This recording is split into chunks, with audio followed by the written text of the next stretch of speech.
Bonjour chers élèves.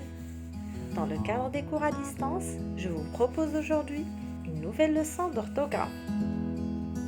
Nous allons donc étudier quelques homophones grammaticaux. Leur et leur, son et son, quel et quel. On les entend de la même manière, mais ils ne s'écrivent pas de la même façon et ils ont des sens différents. L'objectif étant de savoir les employer correctement dans une phrase. À tout de suite. Cette phase de découverte, chers élèves, comprendra 3 parties. Commençons par analyser la première. Je le réécrirai plus tard. Les voyageurs posent leurs bagages puis attendent leur avion. Leur et leur sont des homophones. On les entend de la même manière, mais ont-ils le même emploi? Non. Alors, reprenons le premier exemple. Je le réécrirai plus tard. Retenez clairement à l'esprit, chers élèves, que devant un verbe, l'heure ne prend jamais S. Elle reste invariable, c'est un pronom. D'accord? Même si j'écris ils le réécriront plus tard, il avec S, je garderai leur sans S. Alors, devant un verbe, leur est un pronom invariable. Bien. Deuxième exemple. Les voyageurs posent leurs bagages puis attendent leur avion. Posent leurs bagages. Dans cette deuxième phrase, leur est un déterminant possessif. Pourquoi a-t-on rajouté la marque du pluriel S? Car il précise un nom commun pluriel, bagage. Attendent leur avion. Leur précise un nom singulier, donc elle ne prend pas S. Donc dans ce deuxième exemple, leur est un déterminant. Il est toujours placé devant un nom et s'accorde avec celui-ci. Parfait. Passons à la seconde partie. Quelle agréable journée! Quel jour est-on? Dans ces deux phrases, quel est un déterminant. Il accompagne un nom, donc il le suit en genre et en nombre. Parfait. Troisième exemple. Je crois qu'elles vont y rester plusieurs jours. Quel, avec l'apostrophe, c'est la forme contractée de que plus elle. D'accord? Bien. Troisième partie de cette phase de découverte. Samy est sorti de la pièce sans bruit. Pourquoi a-t-on utilisé S-A-N-S et non pas S'-E-N?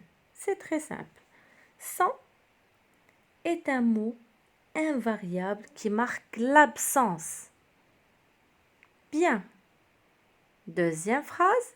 Yasmine a un ordinateur et elle ne peut plus s'en passer. Ne peut pas écrire elle ne peut plus se en passer. Donc c'est pour cela que nous avons opté pour la forme contractée de se plus en. D'accord? Nous retenons alors que certains mots se prononcent de la même façon, mais ne s'écrivent pas de la même manière et n'ont pas le même sens.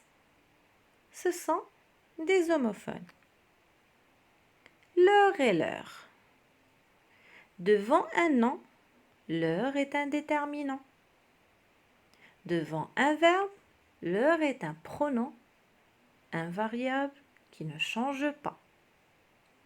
Très bien. Deuxième partie. Sans et sans. Sans, S-A-N-S. Mot invariable marquant l'absence ou la privation. S'-E-N est la forme contractée de ce plus E-N. Quel et quel. Alors, devant un nom, on utilise quel et quel attaché et on le considère comme étant un déterminant exclamatif ou interrogatif qui s'accorde en genre et en nombre avec le nom accompagné. Quel, avec l'apostrophe, c'est la forme contractée de que plus elle, toujours placée devant un verbe. Maintenant, pour tester si vous avez bien compris, je vous propose un exercice d'application qui consiste à choisir le mot entre parenthèses qui convient. Première phrase. Mes cousins viennent d'emménager dans leur nouvelle maison. Alors, chers élèves, réfléchissez un petit instant. Va-t-on choisir l'heure avec ou sans S? Alors, première question à se poser. Je vais me dire, est-ce que l'heure est placée devant un nom ou devant un verbe? Réponse, devant un groupe nominal, un nom, maison, au singulier. Donc, l'heure doit être un déterminant et sans S, l'heure sans S. Très bien, excellent. Deuxième phrase. Ils ont quitté tous leurs camarades. La même question, chers élèves. Est-ce que l'heure est placée devant un nom ou un verbe? Camarade, c'est plutôt... Oui, un nom. Un nom, quel est son genre et son nombre?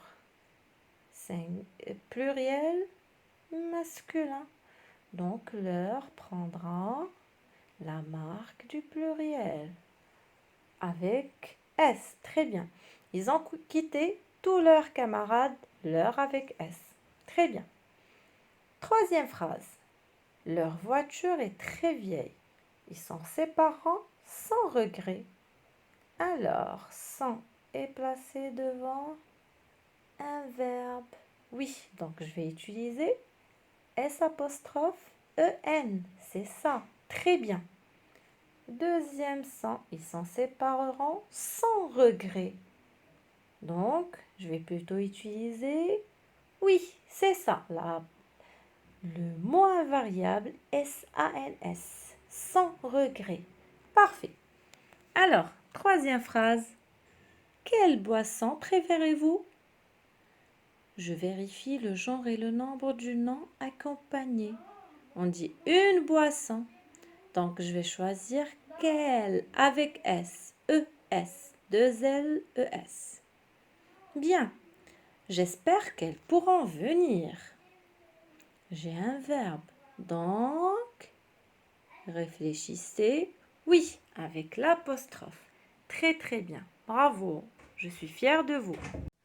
Pour vous entraîner, chers élèves, et mieux assimiler cette leçon, je vous propose de réaliser les exercices d'application de la page 215 du manuel. Sur ce, je vous remercie de votre attention et je vous dis à très bientôt, mes chers élèves.